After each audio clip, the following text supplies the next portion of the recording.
Hello friends, it's Gerry with Black Salt Audio and welcome back to another video. Today I'm going to show you how to get a crazy loud master by using a clipper.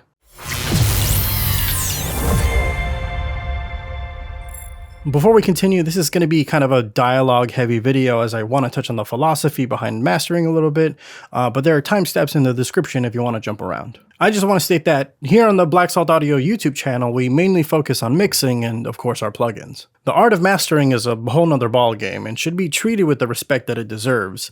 If you're really not proficient in it or don't even have an ideal listening situation, I would probably pass on this task to a professional mastering engineer. As I mentioned, it's an art form. Various engineers have their own methods when it comes to things like digital to analog conversion to feed into outboard gear, compressors, analog to digital conversion to feed back into the DAW. It's a whole song and dance. But the truth is, sometimes we just don't have access to that, whether it be budgetary reasons or you're trying to meet a specific deadline or your client would just rather pay you to do it. Sometimes we need to take matters into our own hands. And then there's the loudness war and the whole discussion about how loud your master should be. I don't want to turn this video into a whole mastering course about, the standards that you should follow for streaming services versus CD distribution and things like that. I'm speaking in hypotheticals here. In the following example, I'm going to go for a very loud master because sometimes that is what's called for. But know that I know that that's not always the case. I'm sure there are going to be some engineers sounding off in the comments about how they like to do things differently or that my levels/settings are incorrect. Mastering is a touchy subject, so I feel the need to give a full disclosure of what's going on. The goal is to share a few tips and tricks so that you can potentially integrate it with your existing workflow or apply it to whatever mastering standards that you feel are best. Okay, so I have the session open now. This is my limiter of choice, and these are the settings that I typically like to start with. Let's give a listen to the song and try to go really loud at around -9 LUFS.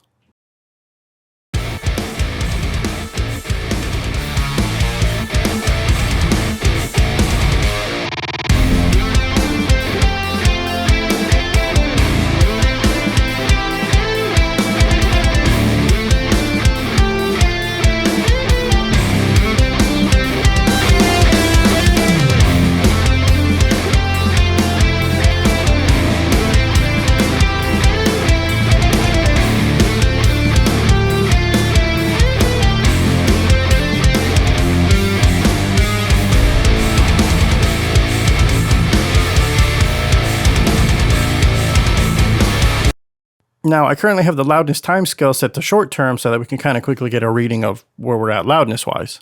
To accurately measure this, you would set this to integrated and then listen to the song all the way through, but this is a 9-minute long song and I'm not going to put you through that.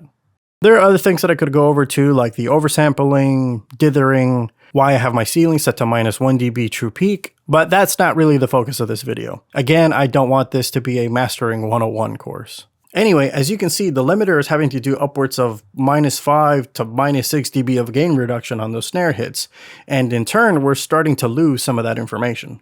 A limiter is basically a compressor with a brick wall ceiling, in layman's terms, and when you start to push it, it can start to behave in weird ways and potentially have a negative effect on your mix. This is where using a clipper can really help with things. The difference now is that a clipper is going to start to shave the tops off of those transients the more you bring the threshold down. This is technically adding distortion to your signal, but clippers, more specifically BSA Clipper, uses a very sophisticated digital hard clipping algorithm where that added distortion is a very musical one and can actually enhance your sound and add a cool color to it.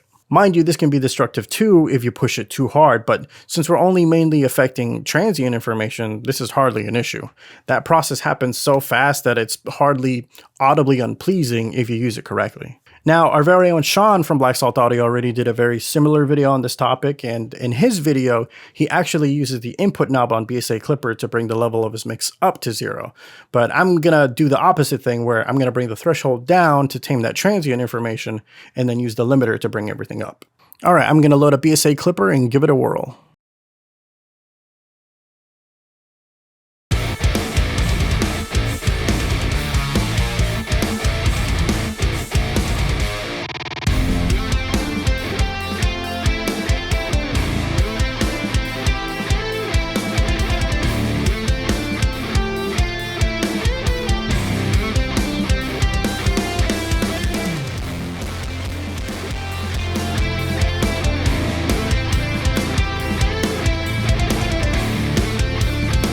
Cool, now that we've controlled that transient information, let's take a look at the limiter and see how it's reacting to the mix now.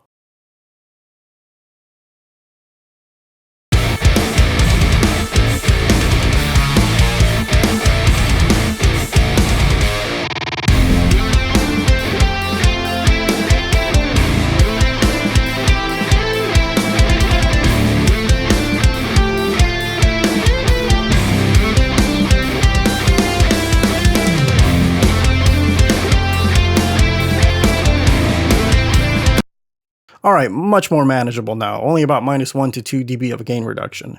Now let's leave the limiter on and then turn BSA Clipper on and off to see how it's affecting it sonically. Pay attention to the snare drum.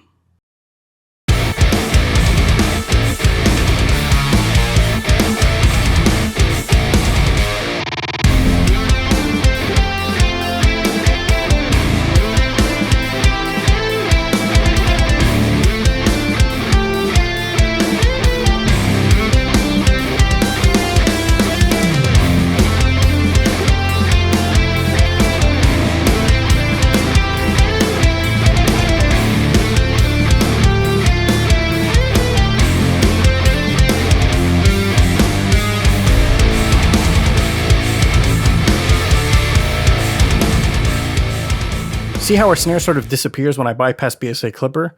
With this combination of Clipper and limiter, not only are you able to achieve a super loud master, but you're also able to retain what made your original mix great in the first place without destroying it.